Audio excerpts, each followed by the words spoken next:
Hello friends, Pandian ஸ்டோரில் என்ன நடக்குதுன்னு பார்க்கலாம் வாங்க. வீடியோவை ஸ்கிப் பண்ணாமல் கடைசி வரைக்கும் பாருங்கள். சேனலை சப்ஸ்கிரைப் பண்ணிக்கோங்க, மறக்காமல் பெல் ஐக்கானையும் கிளிக் பண்ணிக்கோங்க. இப்போது நம்ம மயில் கொடுத்த ஸ்டேட்மெண்ட்டை வச்சு போலீஸ் இருந்துட்டு உங்கள் மேலே தான் தப்பு, கண்டிப்பாக நாங்கள் இதுக்கு ஆக்ஷன் எடுத்தே தான் ஆகணும், அந்த பொண்ணை நீங்கள் கொடுமைப்படுத்துனதா அந்த பொண்ணே ஸ்டேட்மெண்ட் கொடுத்துருக்காங்க, நீங்கள் இனிமேல் இங்கெல்லாம் இருக்கக்கூடாது, உங்கள் எல்லாரையுமே நாங்கள் ஜெயிலுக்குள்ளே போடணும் அப்படின்னு சொல்லிட்டு இங்கே கான்ஸ்டபிள் வந்து நம்ம பாண்டியன் கோமதி கிட்ட சொல்லவும், இதை கேட்டதுமே நம்ம கோமதி பயங்கரமாக அழுக ஆரம்பிச்சிடுறாங்க. ஏங்க, என்னங்க இதெல்லாம், நம்ம ஒரு எறும்புக்கு கூட துரோகம் நினச்சது கிடையாது, ஆனால் இந்த மயில் நம்ம மேலே எம்புட்டு பெரிய கேஸை போட்டு இப்போ உள்ள தள்ள பார்க்குறாங்கங்க. ஏங்க, உங்களால் எதுவுமே பண்ண முடியாதவங்க. அது மட்டும் இல்லாமல் ராஜி அரசியெல்லாம் குழந்தைங்க, அவங்களுக்கெல்லாம் பயமாக இருக்காதா? ஏங்க, ஏதாவது பண்ணுங்க அப்படின்னு சொல்லிட்டு இங்கே நம்ம கோமதி பயங்கரமாக அழுகுறாங்க. பாண்டியன் இருந்துட்டு, கோமதி பதட்டப்படாத, நான் பார்த்துக்கிறேன். மேடம், என்ன மேடம், பொம்பளை பிள்ளைங்கள்லாம் இருக்காங்க, இவங்கெல்லாம் என்ன தப்பு பண்ணாங்க, இவங்கெல்லாம் கொடுமை பண்ணுவாங்கன்னு சொல்லிட்டு நீங்கள் நினைக்கிறீங்களா? நாங்கள் எந்த தப்புமே பண்ணல மேடம், தயவு செஞ்சு எங்களை விட்டுருங்க அப்படின்னு சொல்லிட்டு இங்கே கான்ஸ்டபிள் இருந்துட்டு, இங்கே பாருங்கள், அவங்க எல்லாரையுமே அதாவது ஜெயிலில் போடணும்னு சொல்லிட்டு மேடம் வந்து சொல்லிட்டாங்க, கண்டிப்பாக நீங்கள் ஜெயிலுக்கு போய் தான் ஆகணும் அப்படின்னு சொல்லிட்டு. இப்போது இங்கே சரவணன் இருந்துட்டு, உங்கள் காலில் கூட விழுறோம் மேடம், நானும் அதாவது எனக்கும் மயிலுக்கு தான் கல்யாணம் நடந்திருக்கு, நாங்கள் 2 பேரும் மட்டும்தான் இதில் சம்மந்தப்பட்டிருக்கோம், எதுவாக இருந்தாலும் என்கிட்ட விசாரிங்க, என் குடும்பத்தில் உள்ளவங்கள எல்லாரையுமே தயவு செஞ்சு வெளியே விட்டுருங்க அப்படின்னு சொல்லுவோம். இங்கே பாருங்கள், திரும்ப திரும்ப உங்ககிட்டலாம் பேசிக்கிட்டு இருக்க முடியாது, சொன்னது தான் அப்படின்னு சொல்லிட்டு பேசிக்கிட்டு இருக்காங்க. இப்போது நம்ம கோமதியும் பாண்டியனும் இன்ஸ்பெக்டர்கிட்ட போயிட்டு, மேடம் தயவு செஞ்சு எங்கள் மேலே எந்த தப்புமே இல்லை, எங்களை வெளியே விட்டுருங்க அப்படின்னு சொல்லவும், இங்கே பாருங்கள், தேவையில்லாமல் பேசிக்கிட்டு இருக்காதீங்க, இது மிகப்பெரிய கேஸு, கண்டிப்பாக இதில் சுலபமாக உங்களை வெளியெல்லாம் விட முடியாது அப்படின்னு சொல்லிட்டு, சரிங்க மேடம், எங்களை கூட விடுங்க, ஆனால் என் அரசியும் ராஜியும் சின்ன பொண்ணுங்க, அவங்களுக்கு ரொம்ப பயமாக இருக்குது, தயவு செஞ்சு அவங்கள மட்டும் வெளியே விட்டுறீங்களா அப்படின்னு சொல்லிட்டு நம்ம பாண்டியன் கேட்குறாங்க. நம்ம போலீஸுமே யோசிக்கிறாங்க, இந்த குடும்பத்து மேலே எந்த தப்புமே இல்லைன்னு தான் நமக்கு தோணுது, இவங்க கேஸ் போட்டிருக்காங்க, அதனால் நம்ம ஆக்ஷன் எடுத்தே தான் ஆகணும், சரி அந்த ராஜியையும் அரசியையும் விட்டுடலாம் அப்படின்ற மாதிரி இங்கே நம்ம போலீஸ் வந்து நினைக்கிறாங்க. இப்போ பாண்டியன் கிட்டேயுமே சரி அப்படின்னு சொல்லிட்டு, இப்போது நம்ம பாண்டியன் கதிர் அதுக்கப்புறம் செந்தில்னு சொல்லிட்டு இவங்க எல்லாரையுமே ஒவ்வொரு செல்லில் போடுறாங்க. இங்கே கோமதி பயங்கரமாக அழுகுறாங்க. இப்போது மீனாவும் ராஜி அரசி இவங்க 3 பேருமே இருக்காங்க. அரசி பயப்படுறாங்க, அண்ணி என்ன பண்ணுறது அண்ணி, அம்மா அப்பா அண்ணன் சொல்லிட்டு எல்லாருமே ஜெயிலுக்கு போயிட்டாங்க, எனக்கு ரொம்ப பயமாக இருக்கு அண்ணி, எப்படியாவது அவங்கள வெளியே கொண்டு வரணும் அப்படின்னு சொல்லவும், இங்கே குமார் வந்து, அரிசி நீ கவலைப்படாத அரிசி, கண்டிப்பாக எல்லாரையுமே வெளியே கொண்டு வந்துடலாம், பயப்படாத அப்படின்னு சொல்லிட்டு சொல்கிறாங்க. நம்ம அரசி குமார்கிட்ட எதுவுமே பேசுறதில்ல. இங்கே சக்திவேலும் முத்துவேலும் சொல்கிறாங்க, ராஜி நீ பயப்படாதம்மா, நீங்கள் யாருமே பயப்படாதீங்க, நான் லாயர்கிட்ட பேசிக்கிட்டு தான் இருக்கேன், சீக்கிரமாகவே அவங்கள வெளியே கொண்டு வந்துடலாம் அப்படின்னு சொல்லிட்டு இங்கே மீனா பயங்கரமாக யோசிக்கிறாங்க.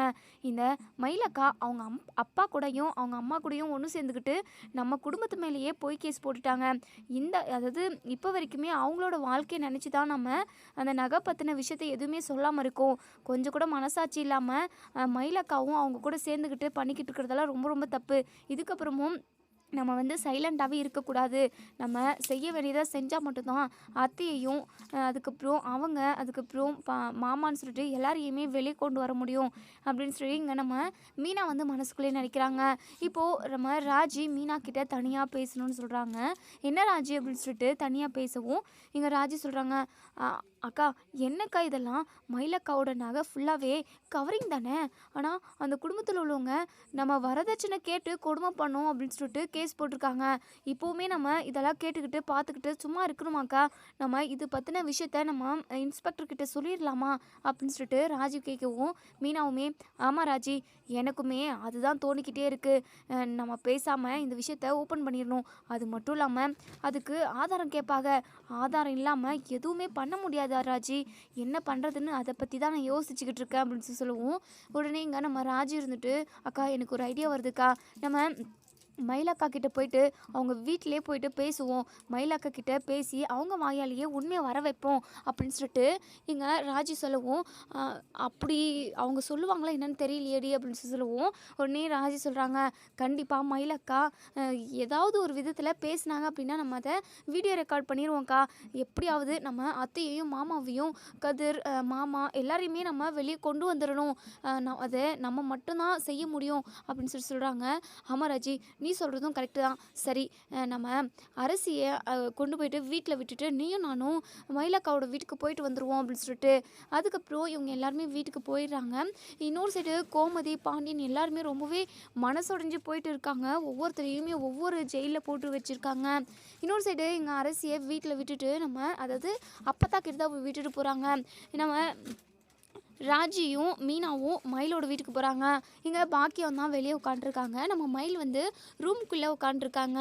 இப்போது மீனாவை பார்த்ததுமே பாக்கியம் எதுக்காக நீங்கள் 2 பேரும் இங்கே வந்திருக்கீங்க அப்படின்னு சொல்லி கேட்கவும், உடனே இங்கே மீனா இல்லை இங்கே மயிலக்காவை பார்க்கணும், நாங்கள் அவங்கக்கிட்ட பேசணும் அப்படின்னு சொல்லிட்டு, இங்கே பாருங்கள், மயிலெல்லாம் யாரையுமே பார்க்க முடியாது, அவள் ரெஸ்ட் எடுத்துக்கிட்டு இருக்கா, அவளுக்கு உடம்பு முடியல அப்படின்னு சொல்லவும், இருக்கட்டும் மயிலக்கா கூட நாங்கள் பேசிட்டு போகிறோமே, நாங்கள் எந்த தொந்தரவும் பண்ண மாட்டோம் அப்படின்னு சொல்லிட்டு, இல்லை நீங்கள் ஏதோ ஒரு காரியத்தை சாதிக்கிறதுக்காக தான் நீங்கள் இங்கே வந்திருக்கீங்க, உன் அத்தை மாமான்னு சொல்லிட்டு எல்லாருமே இப்போ ஜெயிலுக்குள்ளே இருக்காங்க, அது விஷயமா ஏதாவது பண்ணணும்னு சொல்லிட்டு நீங்கள் நினைப்பீங்க, இல்லை என் பொண்ணு கூட நீங்கள் பேசவே கூடாது, ஒழுங்காக வெளியே போங்கடி அப்படின்னு சொல்லிட்டு கத்தி துரத்திக்கிட்டு இருக்காங்க.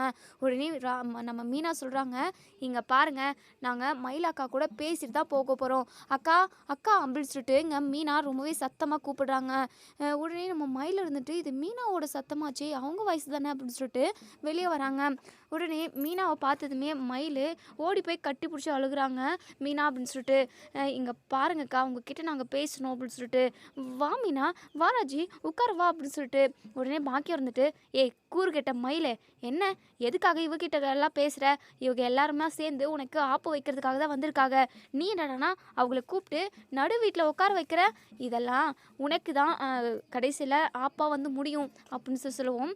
என்னம்மா பேசிக்கிட்டு இருக்க, மீனாவும் ராஜியும் என்னை பார்க்கறதுக்காக வந்திருக்காங்க, அவங்க என் கூட பேசுவாங்க, அவங்களுக்கு எல்லா உரிமையும் இருக்குது, நாங்கள் அக்கா தங்கச்சிக்கு மாதிரி தான் அந்த வீட்டில் இருந்தோம் அப்படின்னு சொல்லிட்டு, உடனே பாக்கியம் சொல்கிறாங்க, இங்கே பாருடி யாரையுமே நம்பாத அப்படின்னு சொல்கிறாங்க. உடனே நம்ம மீனா அக்கா தயவு செஞ்சு நான் அவங்க கூட பேசணும், அதை நீங்கள் அனுமதிக்கணும் அப்படின்னு சொல்லுவோம். என்ன மீனா இதை ரெக்வஸ்ட்டாக கேட்குற, வா வா நம்ம தனியாக போயிட்டு ரூம்குள்ளே பேசுவோம் அப்படின்னு சொல்லிட்டு பாக்கியம் ஏய் மயிலே எதுவாக இருந்தாலும் இங்கே வச்சு பேசுங்கடி அப்படின்னு சொல்லுவோம். அம்மா அப்படி ஒன்றும் நாங்கள் பெருசாக பேசிட போகிறதில்ல, நான் எப்படி இருக்கேன்னு சொல்லிட்டு விசாரிக்கிறதுக்காக தான் மீனாவும் ராஜியும் வந்திருக்காங்க, மற்றபடி எந்த பிரச்சனையுமே வராது அப்படின்னு சொல்லிட்டு இப்போது இவங்க 3 பேருமே ரூமுக்குள்ளே உட்காந்து அதாவது கதவை லாக் பண்ணிக்கிட்டு பேசுகிறாங்க. இங்கே பாக்கியத்துக்கு ஒரு பக்கம் படப்படாங்குது, ஐயோ இந்த மயில் ஏதாவது உளறி வச்சுட்டானா என்ன பண்ணுறது அப்படின்னு சொல்லிட்டு ரொம்பவே பதட்டப்படுறாங்க. இப்போது இங்கே நம்ம மயில் ஆமாம் மீனா அத்தை மாமாலாம் எப்படி இருக்காங்க அப்படின்னு சொல்லிட்டு, எப்படி இருப்பாங்கன்னு நினைக்கிறீங்க நீங்கள், அதான் கேஸை போட்டு அவங்கள ஜெயிலுக்குள்ளே தள்ளிட்டீங்களே, இப்போது அத்தை மாமா சரவணன் மாமா ஏன் செந்தில் மாமா அதுக்கப்புறம் கதிர்ன்னு சொல்லிட்டு இவங்க எல்லாருமே ஜெயிலுக்குள்ளே தானே இருக்காங்க, அதுக்கு காரணமே நீங்கள் தானேக்கா, கொஞ்சம் கூட மனசாட்சி இல்லாமல் இப்படி நீங்கள் பண்ணுவீங்கன்னு சொல்லிட்டு கொஞ்சம் கூட நான் எதிர்பார்க்கலக்கா அப்படின்னு சொல்லிட்டு நம்ம மீனா சொல்கிறாங்க. என்ன சொல்கிற மீனா, எல்லாரும் ஜெயிலுக்குள்ளே இருக்காங்களா, என்னக்கா தெரியாத மாதிரி நடிக்கிறீங்க, நீங்கள் தானே ஸ்டேட்மெண்ட்டெல்லாம் கொடுத்து அனுப்பியிருக்கீங்க அப்படின்னு சொல்லுவோம். இல்லை விசாரிப்பாக தான் நினச்சேன், ஆனால் ஜெயிலுக்குள்ளே போடுவாங்கன்னு சொல்லிட்டு நான் கொஞ்சம் கூட எதிர்பார்க்கல மீனா அப்படின்னு சொல்லுவோம்.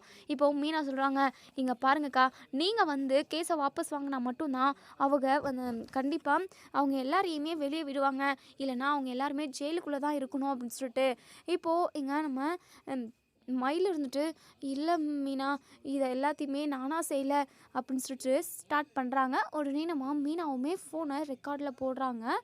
இப்போது மயில் இங்கே பாரு மீனா, சரவணன் மாமாவும் நானும் ஒன்று சேர்ந்து வாழணும் அப்படின்றத ஆசை மட்டும்தான் எனக்கு, எப்படி என்ன பண்ணால் அது நடக்கும்னு எல்லாம் எனக்கு தெரியல, கேஸை வாபஸ் வாங்கணும்னு தான் நான் அம்மா கிட்ட சொல்லிக்கிட்டு இருந்தேன், ஆனால் அம்மா கேஸை வாபஸ் வாங்கிட்டோம் அப்படின்னா உன்னை விவாகரத்து நோட்டீஸில் கையெழுத்து போட சொல்லுவாங்க, உனக்கும் மாப்பிள்ளைக்கும் எந்த சம்மந்தமும் இல்லைன்ற மாதிரி ஆயிடும்டி. நீ அவங்க மேலே கேஸை கொடுத்தாதான் அவங்க எல்லாருமா பயந்துக்கிட்டு உன்னை அந்த வீட்டுக்கு வாழ விடுறதுக்காக, அதாவது வாழ வைக்கிறதுக்காக நினைப்பாங்க. வந்து உங்ககிட்ட மன்னிப்பு கேட்டுட்டு உன்னை கையோட வீட்டுக்கு கூட்டிகிட்டு போகான்னு சொல்லிட்டு என் அம்மா தான் என்னென்னமோ சொன்னாங்க. அப்படி மட்டும் நடக்கலை அப்படின்னா நீ வீட்டில் வாழா வெட்டியே இருப்பா அப்படி இப்படின்னு என்னென்னமோ சொல்லி என் மனசை கழிச்சிட்டாங்க. அவங்க மேலே கேஸ் கொடுத்து மாமாவையும் அத்தையையும் ஜெயிலுக்கு அனுப்பணும்னு சொல்லிட்டு நான் ஒரு நிமிஷம் கூட யோசித்து பார்க்கல மீனா அப்படின்னு சொல்கிறாங்க. சரிங்கக்கா, நீங்கள் சொல்கிறதெல்லாம் ஓகே தான். உங்கள் அம்மா சொல்கிறாங்கன்றதுக்காக நீங்கள் இவ்வளோ பெரிய துரோகத்தை நம்ம குடும்பத்துக்கு பண்ணலாமா? நீங்கள் அது மட்டும் இல்லாமல் என்ன கேஸ் போட்டிருக்கீங்க? வரதட்சணை கொடுமைன்னு சொல்லிட்டு அத்தையும் மாமாவும் ஒரு நாளாவது உங்களை வரதட்சணை கொடுமை பண்ணியிருப்பாங்களா? உங்களை நகை நட்டு வாங்கிட்டு வாங்க அப்படின்னு சொல்லிட்டு உன் அம்மா வீட்டுக்கு அடித்து துரத்திருக்காங்களா? நீங்கள் என்னென்னமோ பழி போட்டு கேஸை ஃபைல் பண்ணியிருக்கீங்க. இதெல்லாம் கொஞ்சம் கூட சரியில்லை. அது மட்டும் இல்லாமல் நீங்கள் போட்ட நகை எல்லாமே கவரிங் தானேக்கா, இந்த விஷயம் உங்களுக்கே தெரியும்ல அப்படின்னு சொல்லிட்டு. ஆமாம் மீனா, இந்த ஒரு விஷயம் மட்டும்தான் யாருக்குமே தெரியாமல் இருக்குது. ஆனால் உங்கள் 2 பேருக்கும் தெரியும். இப்போ வரைக்குமே எனக்காக அந்த விஷயத்த ஓப்பன் பண்ணாமல் இருக்கீங்க. வயசு விஷயம், படிப்பு விஷயம், இப்படின்ட்டு நிறைய விஷயத்தில் பொய் சொல்லிட்டோம். நான் நானும் என் குடும்பமும் பொய் சொல்லி தான் அதாவது சரவணன் மாமா குடும்பத்தை ஏமாற்றிட்டோம். அதனால தான் அவங்க இம்புட்டு கோவப்பட்டாங்க. மற்றபடி அவங்க எல்லாருமே சொக்க தங்கம், ரொம்ப ரொம்ப நல்லவங்க. அவங்க என்னை ரொம்ப நல்லா பார்த்துக்கிட்டாங்க. ஆனால் நான் என் அம்மாக்கிட்ட எம்புட்டோ எடுத்து சொன்னேன் மீனா. ஆனால் நான் கேஸை வாபஸ் வாங்கிட்டேன் அப்படின்னா கண்டிப்பாக சரவணன் மாமா எனக்கு விவாகரத்து கொடுத்துட்டாங்க அப்படின்னா நான் என்ன பண்ணுவோம் மீனா? அதான் பயத்தில் என்ன பண்ணுறதுன்னு தெரியாமல் அம்மா சொல்கிறதவே கேட்டுட்டேன் அப்படின்னு சொல்கிறாங்க. உடனே இங்கே நம்ம மீனா இருந்துட்டு, சரிங்கக்கா, இங்கே பாருங்கள், நீங்களாக வந்து கேஸை வாபஸ் வாங்கலை அப்படின்னா அப்படிதான் என்ன நடக்குமோ யாருக்குமே தெரியாது அப்படின்னு சொல்கிறாங்க. அதுக்கப்புறம் இங்கே நம்ம மயில் இருந்துட்டு, சரி நானே வந்து சொல்கிறேன், எங்கள் மேலே தான் தப்பு, என் அத்தை குடும்பத்து மேலே எந்த தப்புமே இல்லை. அவங்க சொக்க தங்கம், போட்ட நகையிலையுமே 80 பவுன் போட்டுன்னு சொல்லிட்டு என் அம்மா பெருமையாக பேசிச்சு. ஆனால் எல்லாமே கவரிங்க, 8 பவுன் மட்டும் தான் தங்கன்ற விஷயத்த நான் இப்போவே போட்டு உடச்சிட்றேன் மீனா. இனிமேல் பொய்யே சொல்லக்கூடாதுன்னு சொல்லிட்டு நான் முடிவு எடுத்துட்டேன். நான் சரவணன் மாமா கூட ஒன்று சேர்ந்து வாழ முடியுமா மீனா அப்படின்னு சொல்லிட்டு இங்கே நம்ம மயில் வந்து கேட்குறாங்க. உடனே நம்ம மீனா இருந்துட்டு, இங்கே பாருங்கக்கா, நீங்கள் கொஞ்சம் அவசரப்படாமல் பொறுமையாக இருந்திருந்தீங்க அப்படின்னா கண்டிப்பாக நீங்களும் சரவணன் மாமாவும் ஒன்று சேர்ந்து வாழ்கிறதுக்கு நிறையவே வாய்ப்பு இருந்துச்சு. ஆனால் நீங்களாக பார்த்து கெடுத்துக்கிட்டீங்க. உங்கள் தலையில் நீங்களே மண்ணவாரி போட்டுக்கிட்ட கணக்கு தான் இப்போது. ஏற்கனவே அவங்க நீங்கள் பொய் சொன்னதுனால கோவமாக இருக்காங்க. அப்படி இருக்கிறப்போ நீங்கள் இன்னும் அவங்களோட கோவத்தை அதிகரிக்க தான் செஞ்சுருக்கீங்க அப்படின்னு சொல்கிறாங்க. இங்கே நம்ம மயிலுக்கு ரொம்பவே பயமாகவும் பதட்டமாகவும் இருக்குது. எங்கள் சரவணன் மாமாவை விட்டு ஒட்டுமொத்தமாக நம்ம பிரிஞ்சிடுவோமோ, அவர் கூட ஒன்று சேர்ந்து வாழ முடியாதோ அப்படின்னு சொல்லிட்டு பயப்படுறாங்க. இப்போது இவங்க சுயநலமாக யோசிச்சு அவங்க மேலே எந்த தப்புமே இல்லை தானே, எதுக்காக நம்ம அவங்க மேலே கேஸ் கொடுக்கணும் அப்படின்னு சொல்லிட்டு இவங்க கேஸ் கொடுக்காமல் இருந்திருக்கணும். என்னதான் பாக்கியம் கட்டாயம் படுத்திட்டு இருந்தாலுமே தன்னோட வாழ்க்கையை நினச்சி, அது மட்டும் இல்லாமல் அவங்களோட மனசையும் அவங்களோட மரியாதையும் தெரிஞ்சு, அதாவது அதை மனசில் வச்சு நம்ம மயில் வந்து கேஸை வாபஸ் வாங்கியிருந்திருக்கலாம். அப்படி வாங்கியிருந்தாங்க அப்படின்னா கண்டிப்பாக சரவணனும் நம்ம மயிலும் ஒன்று சேர்ந்து வாழ்கிறதுக்கு நிறையவே வாய்ப்பு இருந்திருக்கும். ஆனால் இப்போது பாக்கியத்து கூட சேர்ந்துக்கிட்டு நம்ம மயிலுமே பொய்யா கேஸு வந்து ஃபைல் பண்ணியிருக்காங்க. கண்டிப்பாக நம்ம சரவணனோட கோவம் இன்னும் அதிகமாக தான் இருக்குமே தவிர கொஞ்சம் கூட குறையிறதுக்கு வாய்ப்பே இல்லை. கடைசி வரைக்கும் மயில் கூட ஒன்று சேர்ந்து வாழக்கூடாது அப்படின்னு சொல்லிட்டு தான் நம்ம சரவணன் வந்து யோசிப்பாங்க. ஆனால் இங்கே நம்ம மயில் வந்து குழப்பத்தில் பாக்கியத்து கூட சேர்ந்துக்கிட்டு பொய்யா பேசிட்டாங்க. இருக்க இன்னும் பிரச்சனையாக அதிகமாக தான் செஞ்சுருக்காங்க நம்ம பாக்கியமும் நம்ம மயிலும். தன்னோட பொண்ணோட வாழ்க்கை நல்லா இருக்கணும் அப்படின்றதுக்காக இங்கே பாக்கியம் வந்து பொய் சொல்லியிருக்காங்க. பொய் சொல்லாமல் பொய் கேஸ் போடாமல் நேர்மையான வழியில் இவங்க அவங்க பொண்ணை வந்து சரவணன் கூட ஒன்று சேர்த்து வைக்கிறதுக்காக பார்த்துருக்கலாம். ஆனால் இங்கே பாக்கியம் வந்து அதை யோசிக்கலை. பொய் அவங்களோட ரத்தத்தில் ஊறிடுச்சு போல் பொய் பேசுறது சரளமாக வருது நம்ம பாக்கியத்துக்கு. இப்போது நம்ம மீனாவுமே சரிங்கக்கா, நாங்கள் வரோம், காலையில் நீங்கள் உங்களால் முடிஞ்சால் வாங்க அப்படின்னு சொல்லிட்டு இப்போது உடனே பாக்கியம் இருந்துட்டு கதவை சத்தமாக தட்டுறாங்க. உடனே இங்கே நம்ம மயில் வந்து கதவை ஓப்பன் பண்ணுறாங்க. உடனே பாக்கியா இருந்துட்டு, "என்ன என்ன பேசிக்கிட்டு இருக்கீங்க?" அப்படின்னு சொல்லவும், உடனே எங்க மயில் இருந்துட்டு, "இங்க பாருங்கம்மா, அவங்க மேல நம்ம பொய்யான கேஸ் குடுத்துருக்கோம். நம்ம கண்டிப்பா இந்த கேஸெல்லாம் நடத்த சொல்லக்கூடாது.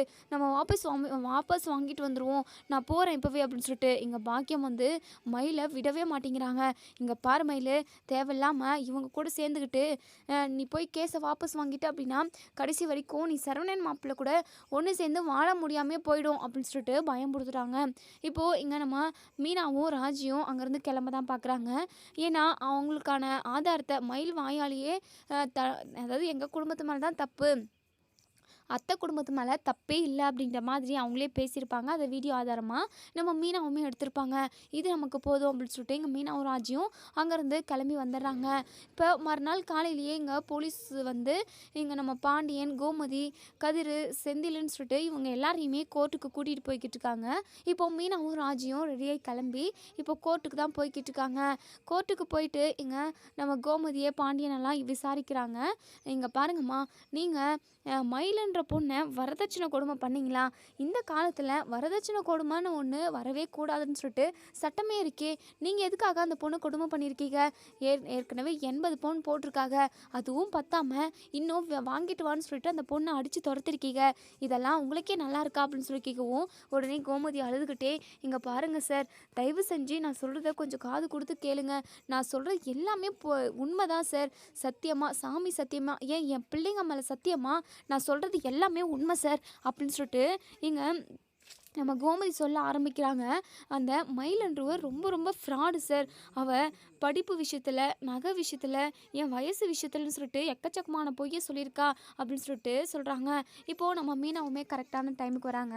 நீதிபதி கிட்ட, "மேடம், சார், என்கிட்ட அதுக்கான ஆதாரம் இருக்குது. அவங்க குடும்பமாக சேர்ந்து பொய் சொல்லி எங்கள் குடும்பத்தை ஏமாத்திருக்காங்க" அப்படின்னு சொல்லிட்டு இங்கே நம்ம மீனா வந்து நீதிபதி கிட்ட அவங்கக்கிட்ட இருக்கிற வீடியோ ஆதாரத்தை காட்டுறாங்க. இப்போது அதை பார்த்ததுமே இங்கே நம்ம நீதிபதியுமே இவங்க மேலே தான் தப்பு இருக்குது, இந்த குடும்பத்து மேலே தப்பு இல்லை அப்படிங்கிறத புரிஞ்சுக்கிறாங்க. இப்போ சரவணனை விசாரிக்கிறாங்க நீதிபதி. "அவங்க உங்களோட ஒய்ஃப் தானே? அவங்களுக்கு வரதட்சணை கொடுமை நடந்ததா? நீங்களும் அவங்கள அடிச்சிங்களா?" அப்படின்னு சொல்லி கேட்கவும், "சார், உண்மையாகவே நாங்கள் அடிக்கலை சார். அது மட்டும் இல்லாமல் எங்கள் குடும்பத்தில் உள்ள ஒவ்வொருத்தருமே மயிலை தூக்கி தலைமலை வச்சு கொண்டாடிக்கிட்டு இருந்தாங்க. அவளை ரொம்ப நல்லா பார்த்துக்கிட்டாங்க. அப்படி ரொம்பவே வசதியாக, ரொம்பவே அதாவது ரொம்பவே நல்லா இருந்தா சார். ஏன், நாங்கள் எல்லாருமே அவளை நல்லா பார்த்துக்கிட்டோம். ஆனால் அவங்க இப்படி ஃப்ராட் வேலை பண்ணுவாங்கன்னு எங்களுக்குமே தெரியாது சார். எங்கள் குடும்பத்தவே அவங்க எல்லாருமா சேர்ந்து ஏமாற்றிட்டாங்க. அது மட்டும் இல்லாமல் அவள் சொன்ன ஒவ்வொரு பொய்யும் இப்போ என் கண்ணு முன்னாடி வந்து நிற்குது. மற்ற எல்லா விஷயத்தையும் கூட நான் மறந்துடுவேன். ஆனால் குழந்தை விஷயத்தில் அவள் பொய் சொன்னாங்க பாருங்க ஐயா. கர்ப்பமாகவே இல்லை, நான் தான் கர்ப்பமாக இருக்கிறதா சொல்லி எங்கள் குடும்பத்தவே நம்ப வச்சா. மயில் கர்ப்பமாக இருக்காளேன்னு சொல்லிட்டு நாங்கள் எல்லாருமே ரொம்ப சந்தோஷப்பட்டோம். தனக்கு ஒரு குழந்தை பிறக்க போகுது, அதுக்கு இதெல்லாம் பண்ணலாம், அந்த குழந்தை இப்படியெல்லாம் வளர்க்கலான்னு சொல்லிட்டு நான் எவ்வளவோ ஆசை வச்சுக்கிட்டு இருந்தேன். கடைசியில் அது பொய்ன்னு தெரிகிறப்போ என் மனசு சுக்குநூறாக உடஞ்சி போச்சியா" அப்படின்னு சொல்லிட்டு நம்ம சரவணனோட ஆதங்கத்தை எல்லாத்தையுமே அங்கே கொட்டி தீர்க்குறாங்க. இப்போது இங்கே மயிலையுமே இன்னொரு சைடு கூப்பிட்டு விசாரிக்கிறாங்க. "இங்கே பாருமா, உன் மேலே தான் தப்புன்னு சொல்கிறாங்க. இதை நீ ஒத்துக்கிறியாமா?" அப்படின்னு சொல்லி கேட்கவும், உடனே பாக்கியம் இருந்துட்டு, "இல்லை இல்லைன்னு சொல்லுடி" அப்படின்னு சொல்லிட்டு சைகை பண்ணுறாங்க. இங்கே மயில் இருந்துட்டு, "சரவணன் மாமா சொல்கிறது எல்லாமே உண்மைதான். எங்கள் குடும்பத்து மேலே தான் தப்பு.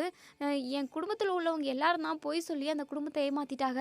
என் மாமியார் குடும்பத்தில் உள்ள ஒவ்வொருத்தருமே தங்கமானவங்க" அப்படின்னு சொல்லிட்டு இங்கே நம்ம மயில் வந்து நீதிபதி கிட்ட சொல்கிறாங்க. இப்போது நீதிபதியுமே அதை எல்லாத்தையுமே எழுதிக்கிறாங்க. அதே சமயம் நம்ம மயில் வந்து ரெக்வஸ்ட்டாக கேட்டுக்கிறாங்க. "நீதிபதி ஐயா, நான் என் புருஷன் கூட ஒன்று சேர்ந்து வாழணும்னு நினைக்கிறேன். என் அம்மாவும் என் அப்பாவும் சேர்ந்து பண்ண தப்புனால இப்போது என் வாழ்க்கையே பாதிக்கப்பட்டு நிற்குது. நான் தான் இப்போது பாதிக்கப்பட்டு நிற்கிறேன். என்னுடைய வாழ்க்கையை சரி செஞ்சு கொடுங்க ஐயா. நான் சரவணன் மாமா கூட ஒன்று சேர்ந்து வாழணும்னு சொல்லிட்டு நினைக்கிறேன். அவர் கூட இருக்கிறது தான் எனக்கு சந்தோஷமே. இனிமே என் வாயில் பொய்யே வராது. யாருக்காகவும் நான் இனிமேல் பொய்யே சொல்ல மாட்டேன். என் அம்மா பேச்சை கேட்கவும் மாட்டேன், யார் பேச்சுமே கேட்க மாட்டேன். பொய்யே சொல்ல மாட்டேன். தயவு செஞ்சு என் புருஷன் கூடயும் என் மாமியார் கூடவும் என்னை சேர்த்து வைங்க சார்" அப்படின்னு சொல்லிட்டு இங்கே நம்ம மயில் வந்து அழுதுகிட்டே ரெக்வஸ்ட்டாக கேட்குறாங்க. இப்போது நீதிபதி இருந்துட்டு சரவணன் கிட்ட கேட்குறாங்க. "இங்கே பாருப்பா, உங்கள் ஒய்ஃப் வந்து தப்பை உணர்ந்து திருந்தி உன் கூட ஒன்று சேர்ந்து வாழணும்னு நினைக்கிறது. அது மட்டும் இல்லாமல் இனிமேல் பொய்யே பேச மாட்டேன்னு சொல்லிட்டு அவங்க அழுதுகிட்டே சொல்கிறாங்க. உன்னுடைய விருப்பம் என்னப்பா? நீ என்ன நினைக்கிற? அந்த பொண்ணு கூட ஒன்று சேர்ந்து வாழணும்னு உனக்கு விருப்பம் இருக்காப்பா அப்படின்னு சொல்லி கேட்கவும், உடனே இங்கே நம்ம சரவணன் ரொம்பவே வேகமாக கோவமாக, இல்லவே இல்லை, அவள் எனக்கு பொண்டாட்டியாக இருந்த நாளை எல்லாமே நினச்சி பார்த்தா எனக்கு அருவெறுப்பாக இருக்குது. ஏன்டா இப்படி ஒரு நாட்கள் நம்ம வாழ்க்கையில் வந்துச்சு அப்படின்னு சொல்லிட்டு யோசிக்க தோணுது.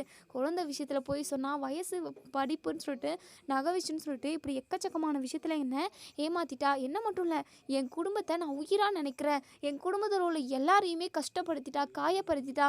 இப்படி அவள் ஒவ்வொரு காரியமும் என் மனசை நோகடிக்கிற மாதிரி தான் செஞ்சுருக்கா.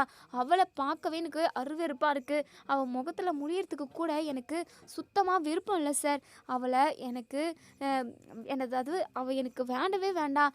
எனக்கும் அவளுக்கும் விவாகரத்து வாங்கி கொடுத்துருங்க சார், உங்களுக்கு புண்ணியமாக போகும். அவளை என்னைக்கு நான் விவாகரத்து பண்ணி அவளுக்கும் எனக்கும் எந்த ஒட்டும் உறவும் இல்லைன்னு சொல்லிட்டு எனக்கு அதாவது அவளுக்கு எனக்கு எந்த ஒரு உறவும் இல்லைன்னு தெரிஞ்சதுக்கப்புறம் தான் கண்டிப்பாக என் மனசு ரொம்பவே நிம்மதியாக இருக்கும். நான் ரொம்பவே ஆறுதலாக நான் நினச்ச மாதிரி இந்த உலகத்தில் ரொம்பவே ஃப்ரீடமாக சந்தோஷமாக இருப்பேன். தயவு செஞ்சு அதை மட்டும் எனக்கு பண்ணுங்கள் அப்படின்னு சொல்லிட்டு இங்கே நம்ம சரவணன் வந்து நீதிபதி கிட்ட சொல்கிறாங்க. இங்கே மயில் பயங்கரமாக அழுகுறாங்க. மாமா ப்ளீஸ் மாமா, தயவு செஞ்சு என்னை ஏற்றுக்கோங்க மாமா. நான் பண்ணது எல்லாமே தப்பு தான். நான் போய் சொல்லியிருக்கக்கூடாது. நான் மிகப்பெரிய தப்பு பண்ணிட்டேன். என் அப்பாவோட பேச்சை கேட்காம இருந்திருந்தேன் அப்படின்னா கண்டிப்பாக என் வாழ்க்கை இப்படி நடந்திருக்காது. அவங்க பேச்சை கேட்டு இப்போ என் வாழ்க்கை இப்படி இருக்குது. இனிமேல் நான் பொய் சொல்ல மாட்டேன்னு சொல்கிறேன் இல்லை மாமா, என்னை மன்னிச்சு ஏற்றுக்கக்கூடாதா? என்னை பார்த்தா உங்களுக்கு பாவமா இல்லையா அப்படின்னு சொல்லிட்டு இங்கே சரவணன் எதுவுமே பேசாமல் சைலண்ட்டாகவே இருக்காங்க. இப்போது இங்கே நீதிபதி இருந்துட்டு, இங்கே பாருங்கள் சரவணன், வேணா உங்களுக்கு கவுன்சிலிங் கொடுக்கலாமா? இல்லை வேண்டவே வேண்டாம், எனக்கு கவுன்சிலிங் எதுவுமே வேண்டாம். என்ன தான் பண்ணாலும் நான் இந்த மயில் கூட ஒன்று சேர்ந்து வாழ்கிறதா இல்லவே இல்லை. எனக்கும் அவளுக்கும் எந்த ஒட்டும் உறவும் இருக்கக்கூடாது. எங்கள் 2 பேருக்கும் தயவு செஞ்சு விவாகரத்து வாங்கி கொடுத்துருங்க சார் அப்படின்னு சொல்லிட்டு இங்கே நம்ம சரவணன் கட் அண்ட் ரைட்டாக சொல்லிடுறாங்க. பாக்கியம் அப்படியே அங்கேருந்து நெஞ்சு அடிச்சுக்கிட்டு, ஐயோ என் பொண்ணு வாழ்க்கை போச்சே, இப்படி எல்லாருமா சேர்ந்து என் பொண்ணு வாழ்க்கைக்கு எடுத்துட்டாங்களே, என் பொண்ணை எப்படியெல்லாம் வாழ வைக்கலாம்னு நினச்சிக்கிட்டு இருந்தேன், ஆனால் அவளோட வாழ்க்கை இப்படி ஆயிடுச்சு அப்படின்னு சொல்லிட்டு இங்கே பாக்கியம் ரொம்பவே சத்தமாக கத்தி அழகவும், ஆர்டர்னு சொல்லிட்டு இங்கே நீதிபதி வந்து ரொம்பவே சத்தமாக சுற்றியால் அடிக்கவும், உடனே இங்கே நம்ம பாக்கியத்தோட சத்தம் சைலண்ட் ஆகிடுது. உடனே இங்கே நீதிபதி இருந்துட்டு, என்னம்மா கொஞ்சம் கூட டிசிப்ளின்டே இல்லாமல் இப்படி நெஞ்சு அடிச்சுக்கிட்டு இப்படி அழுகிற, கொஞ்சம் கூட உனக்கு டீசென்ட்ன்றது எதுவுமே இல்லையா? இப்போ எத்தனை பேர் இருக்கோம், ஒவ்வொருத்தராக தான் அவங்களோட வாக்குவாதத்தை, அவங்களோட மனசில் உள்ள கருத்துக்களை சொல்லணும். தேவையில்லாமல் நீங்கள் இங்கே பிரச்சனை பண்ணிக்கிட்டு இருக்காதீங்க. நீங்கள் பண்ணது தப்பு. நீங்களும் உங்கள் பொண்ணு உங்கள் குடும்பமாக சேர்ந்து அந்த குடும்பத்தை காயப்படுத்தியிருக்கீங்க, மன உளைச்சலுக்கு ஆளாக்கியிருக்கீங்க. அது மட்டும் இல்லாமல் பொய்யான கேஸ், வரதட்சணை கொடுமை கேஸுன்னு சொல்லிட்டு நீங்கள் கேஸ் ஃபைல் பண்ணியிருக்கீங்க. இப்படி எல்லாமே பண்ணி அந்த குடும்பத்தை நீங்கள் ரொம்பவே துன்புறுத்தியிருக்கீங்க. அதுக்கெல்லாம் சேர்த்து உங்களுக்கு நாங்கள் தண்டனை கொடுத்தோம் அப்படின்னா நீங்கள் 5-6 வருஷம் ஜெயிலுக்குள்ளே தான் இருக்க வேண்டியதாக இருக்கும். நீங்கள் பண்ணின தப்புக்கு கண்டிப்பாக உங்களுக்கு தண்டனை உண்டு அப்படின்னு சொல்கிறாங்க. இங்கே நம்ம சரவணன் வந்து ரொம்பவே சந்தோஷப்படுறாங்க. இப்போது நீதிபதி இருந்துட்டு, இங்கே பாருங்கள், உங்கள் மேலே எந்த தப்பும் இல்லை, உங்கள் குடும்பத்து மேலே எந்த தப்புமே இல்லை அப்படின்னு சொல்லிட்டு இப்போ நிரூபணம் ஆயிடுச்சு. உங்கள் 2 பேருக்கும் விவாகரத்து அப்படின்னா கண்டிப்பாக நீங்கள் கவுன்சிலிங் போயிட்டு வந்ததுக்கப்புறம் தான், ஒரு 2-3 கவுன்சிலிங் போயிட்டு வந்ததுக்கப்புறம் தான் இதுக்கான தீர்வே இருக்கும். சரிங்களா? எடுத்தோம் கவுத்தோன்னு சொல்லிட்டு டிவோர்ஸ் எல்லாம் வாங்க முடியாது. கொஞ்சம் எல்லாத்தையுமே யோசித்து கொஞ்சம் நாள் கடத்தி அதுக்கப்புறம் தான் நாங்கள் இந்த ப்ராசஸவே கொண்டு போவோம். நீங்கள் 2-3 கவுன்சிலிங் போங்க. அதுக்கப்புறமும் உங்களுக்கு செட் ஆகலை அப்படின்னா 2 பேருக்குமே நாங்கள் விவாகரத்து வாங்கி கொடுத்துட்றோம் அப்படின்னு சொல்லிட்டு இங்கே நீதிபதியுமே சொல்கிறாங்க. இப்போது இங்கே சரவணனும் எல்லாருமே இங்கே வந்துடுறாங்க. இப்போது பாக்கியத்தோட குடும்பத்துக்கு, அதாவது பாக்கியத்துக்கும் அவங்க ஹஸ்பண்டுக்கும் 2 பேருக்குமே ஒரு 2 வருஷம் தண்டனை கொடுக்குறாங்க. இப்போது இங்கே மயிலையுமே போலீஸ் வந்து பிடிச்சிட்டு போகிறாங்க. அவங்களுக்குமே தண்டனை இருக்குது அப்படின்னு சொல்லிட்டு இப்போது இங்கே மயில் போலீஸ்கிட்ட, மேடம் ஒரே ஒரு நிமிஷம் மேடம், என் புருஷன்கிட்ட கடைசியாக நான் பேசிக்கிறேன் அப்படின்னு சொல்லிட்டு, இல்லைம்மா அப்படிலாம் பேசக்கூடாது, அப்படிலாம் பேச விட மாட்டாங்க அப்படின்னு சொல்லவும், மேடம் ப்ளீஸ் மேடம் தயவு செஞ்சு என்னை பேச விடுங்க. இனிமே நான் அவர் கூட பேசவே முடியாது. ஏன்னா அவருக்கு என்னை சுத்தமாக பிடிக்கவே பிடிக்கல. என்னை விட்டு விலகணும்னு சொல்லிட்டு தான் அவர் நினச்சிக்கிட்டு இருக்காரு. கடைசியாக ஒரே டைம் பேசிக்கிறேனே அப்படின்னு சொல்லிட்டு இங்கே நம்ம மயில் வந்து பர்மிஷன் வாங்கிக்கிட்டு இங்கே சரவணன் கிட்ட போகிறாங்க. மாமா மாமா தயவு செஞ்சு என்னை மன்னிச்சிருங்க மாமா. உங்கள் எல்லாரையுமே நான் ரொம்ப காயப்படுத்திட்டேன். அது ரொம்ப ரொம்ப தப்பு தான் மாமா. அதுக்காக உங்கள் காலில் கூட விழுறேன் மாமா. தயவு செஞ்சு என்னை மன்னிச்சு ஏற்றுக்கோங்க மாமா. உங்கள் கூட ஒன்றும் சேர்ந்து வாழணும்னு சொல்லிட்டு எனக்கு ரொம்ப ரொம்ப ஆசை மாமா. நீங்களும் நானும் அதுக்கப்புறம் நமக்குன்னு ஒரு பாப்பா இப்படி நம்ம குடும்பமாக வாழணும்னு எனக்கு ரொம்ப ஆசையாக இருக்குது மாமா. ப்ளீஸ் மாமா அப்படின்னு சொல்லிட்டு எங்கள் மயில் வந்து காலை பிடிச்சிக்கிட்டு கதறாங்க. உடனே நம்ம சரவணன் எட்டி உதைக்கிறாங்க. இதுக்கப்புறம் என் முகத்தில் முழிச்சிட்ட அப்படின்னா அம்புடுதான், உன்னை கொன்னே போட்டுருவேன். உன்னை பார்க்கவே எனக்கு அருவெருப்பாக இருக்குது. இத்தனை நாளாக ஒரு பொய்க்காரி கூட வாழ்ந்தோம் அப்படின்றத நினச்சாவே எனக்கு ரொம்பவே அவமானமாக இருக்குது. உன்ன மாதிரி ஒரு பொண்ணா எனக்கு பொண்டாட்டியாக அமையணும். நான் அப்படி என்ன போன ஜென்மத்தில் பாவம் பண்ணனோ தெரியல. உன்ன மாதிரி ஒருத்தி எனக்கு பொண்டாட்டியாக வந்து அமைஞ்சிருக்கா. சி கேவலமாக இருக்குது நினைக்கவே அப்படின்னு சொல்லிட்டு இங்கே சரவணன் வந்து இங்கே மயில் முகத்தில் காரி துப்புறாங்க. இங்கே கோமதி இருந்துட்டு, டேய் சரவணா கண்டவங்க கூடலாம் எதுக்குடா பேசிக்கிட்டு இருக்க? அத்தை நான் கண்டவளா அத்தை அப்படின்னு சொல்லுவோம். ஆமாடி நீ யாருன்னே எங்களுக்கு தெரியாது. உன்ன மாதிரி ஒரு கேவலமானவளை பார்த்து நாங்கள் என் பையனுக்கு கல்யாணம் பண்ணி வச்சோம் பாரு. எங்களை சொல்லணும்டி, நீ ரொம்ப நல்ல பொண்ணாக இருப்ப அப்படின்னு சொல்லிட்டு நம்பி உன்னை கல்யாணம் பண்ணி வச்சு என் பிள்ளையோட வாழ்க்கையவே நாங்கள் கெடுத்து வச்சுட்டோம். அவனுக்கு ஒரு நல்ல வாழ்க்கையை கண்டிப்பாக நான் அமைச்சு கொடுப்பேன்டி. அவனுக்கு இன்னொரு கல்யாணம் நான் கண்டிப்பாக பண்ணுவேன்டி. அவனை கண்டிப்பாக உன் கண்ணு முன்னாடியே ரொம்ப சந்தோஷமாக வாழ்வான் அப்படின்னு சொல்லிட்டு, அம்மா ஏம்மா தேவையில்லாமல் பேசிகிட்டு இருக்குதுக்க, எனக்கு கல்யாணமே வேண்டாம்மா. ஏன் முகராசி என்னமோ என் வாழ்க்கை இப்படியே இருந்துட்டு போகட்டும் அப்படின்னு சொல்லுவோம். டேய் சரவணா நீ ஏன்டா இப்படி பேசுகிற? நீ சந்தோஷமாக இருக்க வேண்டியவன்டா. உன்னுடைய நல்ல மனசுக்கு எல்லாமே நல்லதாகவே நடக்கும்டா சரவணா. இங்கே பாரு மயிலே, பார்த்துனே இரு என் பையனை நான் எப்படி வாழ வைக்கிறேன்னு சொல்லிட்டு. இப்போ என்னமோ அவன் வாழ்க்கை கெட்டு தான் போச்சு. கொஞ்ச நாளில் இது எல்லாத்தையுமே அவன் மறந்துட்டு அவனுக்குன்னு ஒரு வாழ்க்கையை அவன் தேடிப்பான். அவன் விஷயத்தில் அவன் முடிவெடுக்கிறது தான் எல்லாமே. அவன் என்ன முடிவெடுத்தாலும் அதுக்கு நாங்கள் கட்டுப்படுவோம் அப்படின்னு சொல்லிட்டு இங்கே நம்ம கோமதி வந்து சவாலாக இங்கே மயில்கிட்ட சொல்கிறாங்க. மயிலுக்கு ரொம்பவே அழுகையாக வருது. அத்தை அப்படிலாம் சொல்லாதீங்க அத்தை. சரவணன் மாமாவுக்கு நான் பொண்டாட்டி இருக்கேன். நான் இருக்கிறப்ப அவங்க எப்படி அத்தை ரெண்டாவது நேரமாக கல்யாணம் பண்ணிக்க முடியும் அப்படின்னு சொல்லுவோம். ஏய் உன்னை விவாகரத்து பண்ணிட்டோம் அப்படின்னா உனக்கும் அவனுக்கு எந்த சம்மந்தமும் இருக்காது. அதுக்கப்புறம் அவனுக்கு ஒரு கல்யாணத்தை பண்ணி வச்சு அவன் பாட்டுக்கு சந்தோஷமாக வாழ்கிறான். இங்கே பாரு இதெல்லாம் உங்ககிட்ட சொல்லின்னு இருக்கணும்னு சொல்லிட்டு எனக்கு எந்த அவசியமும் இல்லை. இங்கேருந்து கிளம்புடி அப்படின்னு சொல்லிட்டு நம்ம சரவணனை கூப்பிட்டுக்கிட்டு நம்ம பாண்டியன் அதுக்கப்புறம் கோமதி இவங்க எல்லாருமே வந்துடுறாங்க. இதோட இந்த ரிவ்யூ முடியுது. இதுக்கப்புறம் என்ன நடக்கும் சொல்லி வெயிட் பண்ணி பார்ப்போம் ஃப்ரெண்ட்ஸ். வீடியோ பிடிச்சிருந்தா லைக் பண்ணி கமெண்ட்